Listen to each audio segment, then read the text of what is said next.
નમસ્કાર મિત્રો, સ્વાગત છે અમારા નવા બ્લોગમાં. તો મિત્રો વિડીયોમાં બન્યા રહેજો, તમને ખેડૂત વિશે થોડીક માહિતી આપું. તો માંડવી ભીની થઈ ગઈ હોય મિત્રો, તો એને તડકો થાય તો સૂકવી દેવાની, જેથી કરીને બાટ ના લાગે માંડવીમાં. હવે આપણે કારલાના પાથરા પલળી ગયા, એ પણ આપણે પકતા કરી નાખીએ. કપાઈ લઈ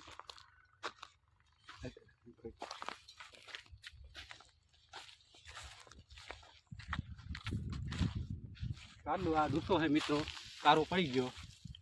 માલને ખાવાનો પણ હવે રહ્યો નથી મિત્રો, માલે આ ખાઈ નહીં, કારો મેસ થઈ ગયો.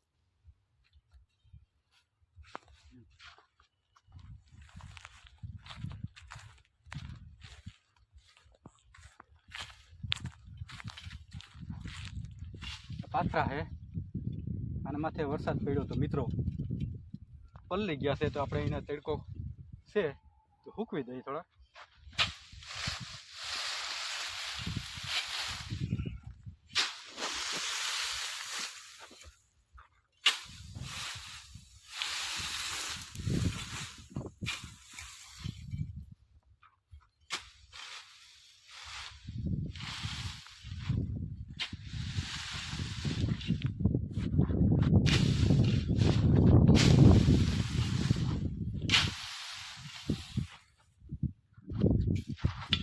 આવું છે અમારે ખેડૂતની કઠણાઈ મિત્રો. તો ખેડૂત મિત્રોને કહેવાનું કે આ ભરિયા પડ્યા હોય, તમારા પાથરા પડ્યા હોય તો પલટાવી નાખજો અને થોડાક કોળું કરી દેજો, એટલે ભાત ના મૂકે, નકર માંડવી કારી પડી જશે. શું તો ફેલ થયો આપણે, થોડી જાતી માંડવી બસી જાય તો એમાં થોડુંક આપણે બસવા બારી રહીએ અને થોડીક મજૂરના દેવાના ઊભા થઈ જાય.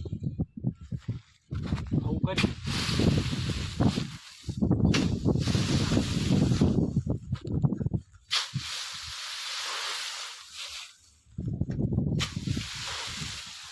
આવું બટાઈ ગયું. બેડવો પણ ખાધા જેવો નથી રહ્યો આમાં.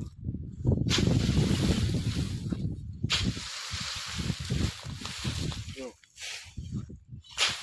માલ ખાયામાં શું કરે ખેડૂત બિચારા.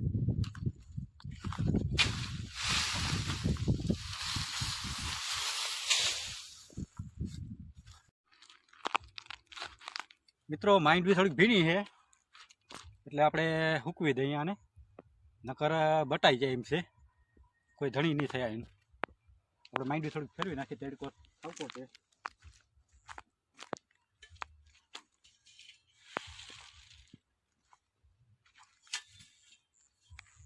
શિયાળ દાતા કપારી લઈને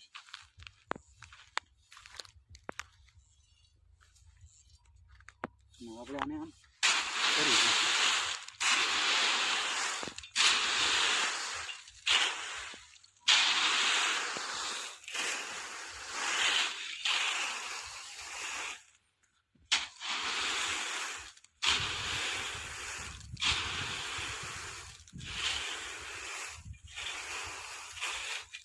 તમે પણ માંડવી હુકવતા રહેજો, નકર બટાઈ જાય માંડવી.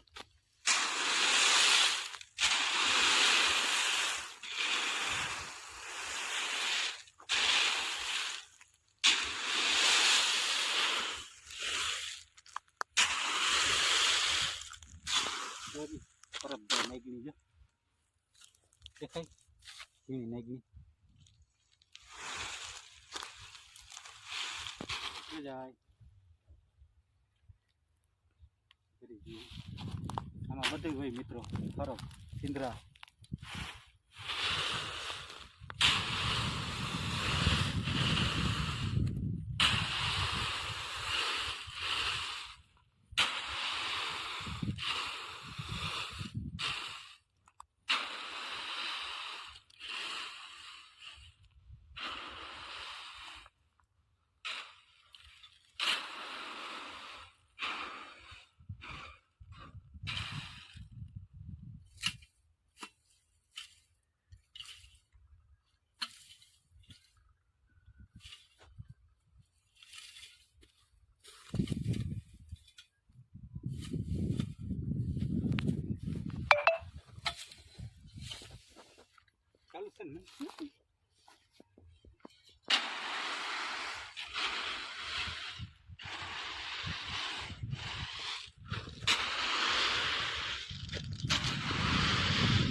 તો વિડીયો ગમ્યો હોય મિત્રો તો લાઈક કોમેન્ટ અને શેર કરવાનું ભૂલશો નહીં.